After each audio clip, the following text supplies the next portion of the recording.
Welcome back, friends.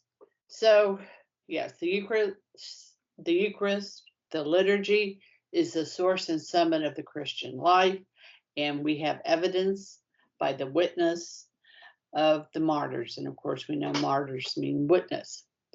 The early Christians paid a great cost. They gathered on the Lord's Day, that's the 8th day, for public worship to the extent that was possible. And yes, and if Justin Martyr, that would be where one would want to go, a church father, for a real complete and initial count of the liturgy, very much. So now let's, with that backdrop, source and summit, the liturgy, the Holy Eucharist, though the liturgy can also be the sacraments, baptism, confirmation, so forth, so on. Okay, now let's turn to the Catholic home. And Sarah pointed out rightly a few episodes ago, a domestic church. And as the Eucharist is the summit of the Christian life, it must necessarily be reflected in a Catholic home. If it's not the summit in the people's lives, the Eucharist, that is, it's not going to be seen in the home. It is real easy to see in a home what is considered a paramount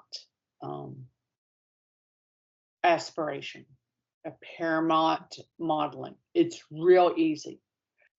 And if we're talking Catholic and Christian, it needs to be the Eucharist. So let's take a look at, let's go to a home, then we're going to go Catholic home. And then what does this mean? It needs to be centered around the Eucharist. So a home, a place where one lives, a residence, a physical structure within which one lives, such as a house or apartment. And 3, a dwelling place together with a family or social unit that occupies it, a household. Catholic, this term from the Greek katholikos, meaning universal or according to the whole, according to the whole mind of Christ, really. Even though that I know that's a bold and almost untenable statement to have all Christ because he's divine. Was first used by Ignatius of Antioch. So here's this constant going back to the church fathers. We're talking the very earliest of days, just like Justin Martyr, 2nd century. It describes the unity of local churches under their local bishops. Catholic is also one of the 4 marks of the church in the Nicene Creed. That's in the late 300s. But as many a church father will tell you, the Apostles' Creed was given to them by Christ, the 12 pillars. And of course, the Nicene Creed is just built out around the Apostles' Creed.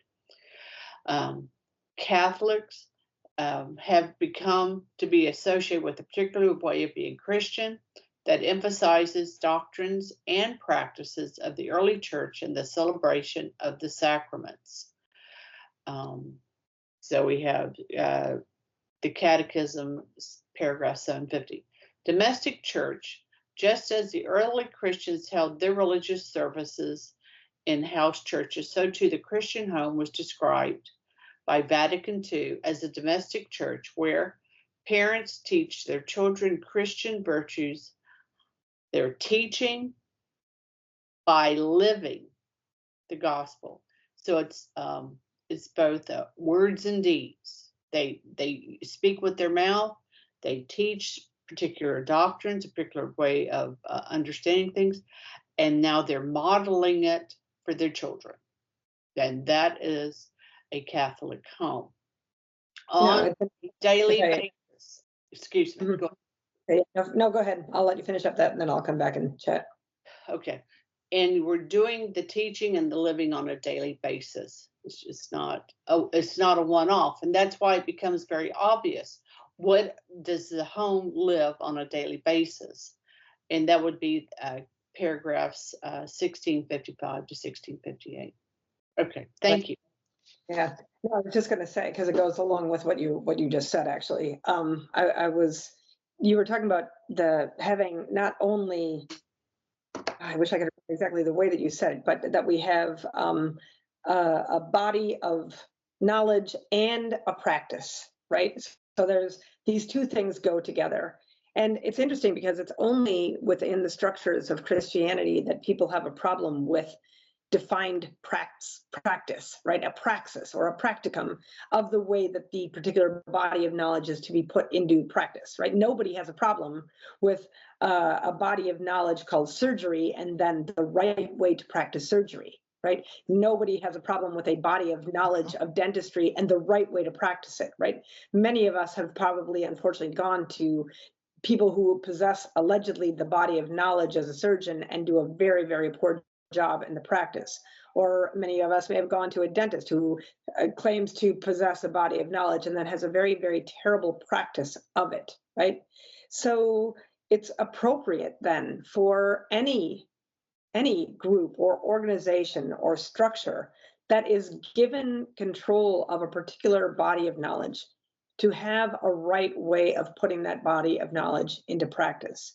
And that truly is what Christ has done for us. Not only did he give us the body of knowledge, he also gave us right practice. And on a smaller scale, I was talking to my son, as I said before. I'm visiting my son, which is kind of why the background behind me has changed. And I'm sitting in a totally different throne today. Where I am at my son's house for my grandson. Our fourth little grandson was born and baptized, which is, of course, a great joy. But on a smaller scale, I was talking to my son because now he has these two older boys rather, and I was asking him, so you're almost at the point now where you're going to have to give the kids, the boys, the "we are babies" talk, right? And that is, where you tell them before they go out in public that there are ways that babies practice their living. Like, we behave in a certain manner. We are polite. We're respectful. We say thank you. We don't run out and like all of these things, right? Because we have a body of knowledge, right, of what it means to be who we are. And we have a way of practicing that body of knowledge. And in a very small way and kind of in a silly way, that is liturgical living. To have a body of knowledge and to put it into practice in a manner that is a good way of using that knowledge. As I always say to my kids, there is a difference between knowledge and wisdom, right? Knowledge is knowing something. Wisdom is knowing how to use it, right? So for instance, I can know how to walk backwards. That's great. Many people know how to walk backwards, but knowing not to do it at the top of the stairs is probably wisdom, right? And so we kind of have to have that element in our own home. So it's kind of a silly way of looking at a liturgical life, but really it's a very good way of looking at it because there is a body of knowledge. We are called to put it into practice. How do we model that for our children in a manner that is going to be both worthy of the body of knowledge, but also practical in being able to convey the importance of the message, even to the smallest child? That's exactly right. And Sarah introduces a number of important topics, important concepts for the next episode.